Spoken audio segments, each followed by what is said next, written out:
Hello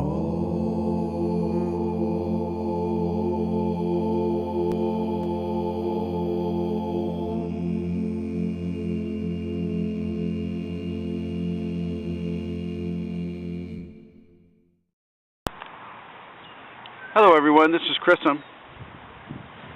This is pretty much for the private students group only at the moment, until people get more comfortable with this subject. This is about the prostration and the supplication, affectionately known as the S&P. And what will often happen is during the process of the Kundalini, a person will find that simple mental surrender, emotional surrender isn't enough. It needs to be coupled with a physical expression of surrender. And this is what the prostration and the supplications do. They provide a venue and an outlet for a physical expression of the surrender in a devotional context. Okay, so it's a compression exercise in a way that allows us to really begin our devotion and our surrender to the Kundalini with a physical expression. What we're going to do today is we're going to film Bradley, yay Brad, showing us the example of the S&P and the mantras and the hand positions, etc. and so forth, with regards to what it is we're talking about.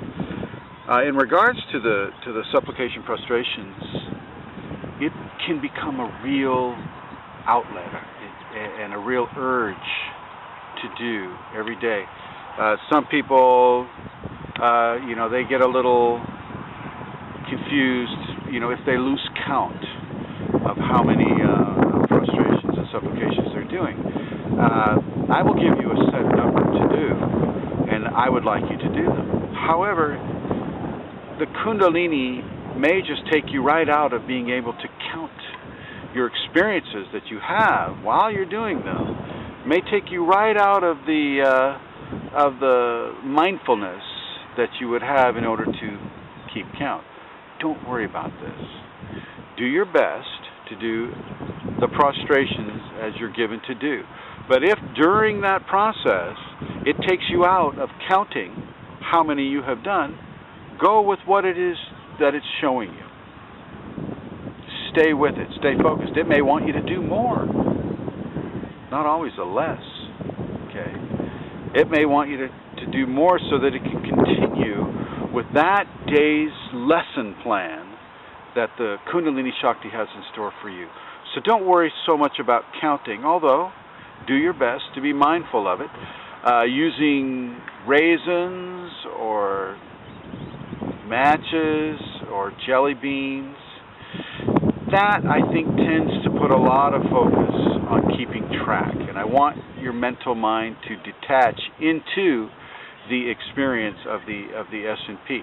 Now if it doesn't cause your mental mind to distract, well then go ahead and keep doing it. But if it does, if you find yourself going, okay, 99, 100, oh, okay, I can go out and jog now. So yeah, I would prefer that you not get so distracted by counting that it takes away from the lessons that are being gifted through the practice. This is very devotional. This aspect of Kundalini is thousands and thousands and thousands of years old. And some of the yoga traditions follow this. They will say, okay, you have to do your prostrations, do 100 prostrations. And Shakti tells me what to do in regards to how many prostrations you need to do, and sometimes she does say 100. Sometimes, I'm given 30 for a specific individual within a specific situation. So realize that, be okay with that. I would suggest that you do it unclothed. This is surrender. Clothing has ego consciousness embedded within it just by virtue of styles and fashions and colors and cuts and the whole bit that we have with clothing. So do it unclothed if you can safely do so. I'm not saying that if anybody can view you doing this without your clothes on, then I don't want you to take your clothes off. Keep them on, okay? But this is something that is best done unclothed. So see how you feel about that. You know, do an inner check. Check your source. Okay, geez, am I okay with doing that?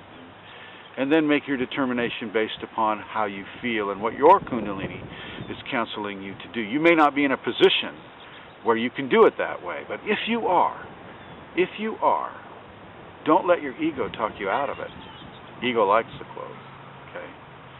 So in a moment, I'm going to have Bradley show you the prostration supplications that we're using for the private student group, Chrism's private students.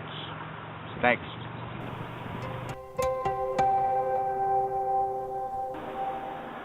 Okay, everybody, this is Bradley, who's standing right there. Wave, Brad. Say hello. I've given Bradley a special mantra that he can say to everyone here. Go ahead, Bradley. Say the mantra. I surrender to Kundalini. Okay, and if you would go ahead and demonstrate the prostration supplication. I surrender to Kundalini. I surrender to Kundalini. I surrender to Kundalini. I surrender to Kundalini.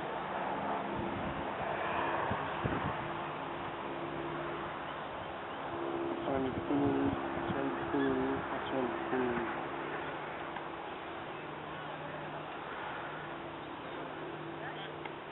I surrender to Kundalini. I surrender to Kundalini. I surrender to Kundalini. I surrender to Kundalini. I surrender to Kundalini. I surrender to Kundalini.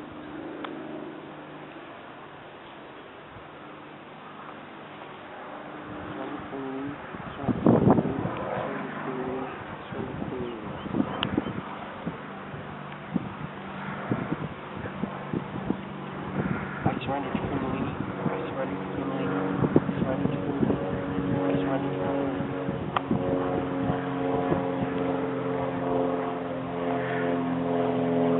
Surrender to Kundalini. Surrender to Kundalini.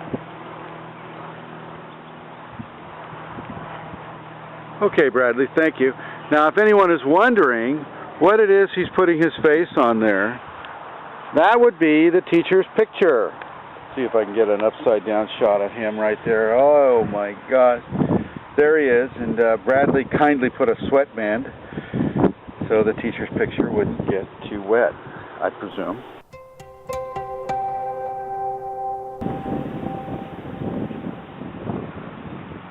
This is the teacher's photo. This is what you're doing as you're doing the prostration supplication, is you're looking into the eyes of the teacher. Okay? As you look into the eyes of the teacher Shakti will form with your Shakti a bond, something that you continue to do during the supplication prostration. Really, really surrender to what is being given through this practice. I will give you a mantra to say for every time that you do the hand positions, and then when you're down in the star positions as well. Okay, this will be a simple mantra to do, but I want you to say it every single time, and it has definite meaning for you the individual. Okay? So there you have it. I might mention that Bradley put this inside of an inexpensive glass frame so that the perspiration that will sometimes fall doesn't ruin the picture. You have to keep reprinting it. Anyway, if you have any questions, feel free to ask myself or Bradley or any of the other people on the Chrism's private students group list that are practicing the prostration supplication.